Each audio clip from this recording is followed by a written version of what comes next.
যারা Dhaka two Chittagong, Chittagong two Dhaka এই রুটে যাতায়াত করে তারাই জানে যে হাইওয়ে রোডে থামার সময় বা বিশ্রাম নেওয়ার সময় যে সকল রেস্তোরাঁগুলোতে থামানো হয় সেই সকল রেস্তোরাঁর যে কী করুণ অবস্থা যারা এই পথে যাতায়াত করে তারাই জানে। তো আজকে হচ্ছে আমি মিয়ামি হোটেল সম্পর্কে কিছু বলবো। সেটা হচ্ছে এটা কুমিল্লায় এই হোটেলটা। তো এটা মোটামুটি দেখতে ভালোই আছে, কিন্তু ভিতরে গিয়ে এই যে খাবার দাবার সারি সারি করে সাজানো হয়েছে, একদম খোলা সাজানো। আর হচ্ছে এই খাবার যে এই যে আমি ভদ্রলোককে বললাম যে এই যে আপনারা রসমালাই রেখেছেন এগুলো এরকম খোলা কেন, তার পিছনেই কিন্তু একদম লাগোয়াভাবে কিন্তু টয়লেট। তো এখানে শত শত মানুষ রেগুলার আসা যাওয়া করছে আর হচ্ছে এই যে টয়লেট করতেছে।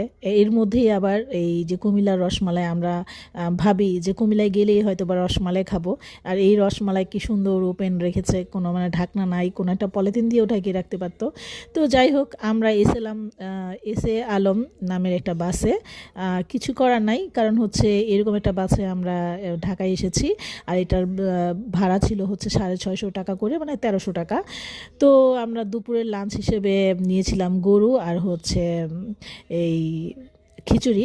তো গরু আর খিচুড়ির এই সেটটা এটার খরচ মনে হয় 320 টাকা করে, মানে 640 টাকা করে রেখেছে। মানে এই যে হোটেলগুলো, এই হোটেলগুলো যে কী পরিমাণ মানে ব্যবসায়ী আর কী পরিমাণ অমানবিক, কী পরিমাণ অপরিষ্কার অপরিচ্ছন্ন থাকে, মানুষ আসলে চিন্তাও করতে পারবে না। তো এগুলো নিয়ে কোনো মনিটরিং নেই, এগুলো নিয়ে কেউ কোনো চিন্তা ভাবনা নেই, এগুলো নিয়ে কেউ কেউ ভাবেও না। তো আমার মনে হয় এগুলো একটু ভাবনা চিন্তা করা উচিত। যারা এইসব বিষয় নিয়ে কাজ করে, যারা এই যে ভোক্তা অধিকার যারা আছে, যারা এগুলো দেখে, আমার মনে হয় সবার একটু এগিয়ে আসা উচিত যে হাইওয়ে রোডে যে সকল রেস্তোরাঁ বা ক্যাফে আছে সেগুলো সম্পর্কে একটু খোঁজ খবর নেওয়া, সেগুলোর খাবার দাবার, তারপর হচ্ছে কীরকম ব্যবস্থাপনা আছে। তো এই হচ্ছে এসএলএম বাস, খুবই লোকাল বাসের মতো অবস্থা, খুবই বাজে একটা বাস। আর এই বাসে যাতায়াত করা মানে হচ্ছে জায়গায় জায়গায় থামবে, মানে হচ্ছে লোকজন নামে আর কি, মানে লোকাল বাস সোজা কথা, লং জার্নি। তবে আমরা মোটামুটি কম সময়ের মধ্যে এসেছি, কম মানে কি মানে পারফেক্ট সময় এসেছি, যেহেতু 5 থেকে 6 ঘন্টা, 6.5 ঘন্টা লাগে। তো আমরা 12:30 রওনা করেছিলাম, পৌঁছাতে হচ্ছে 6টা 6:30 এরকম, 6:30টার মতো, 6:30টার মধ্যেই আমরা ঢাকায় পৌঁছে গিয়েছি।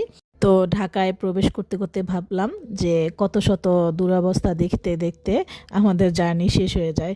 তো যাই হোক, হাইওয়ে রোডগুলোর এই অবস্থা পরিবর্তন হোক, এটাই কামনা করি।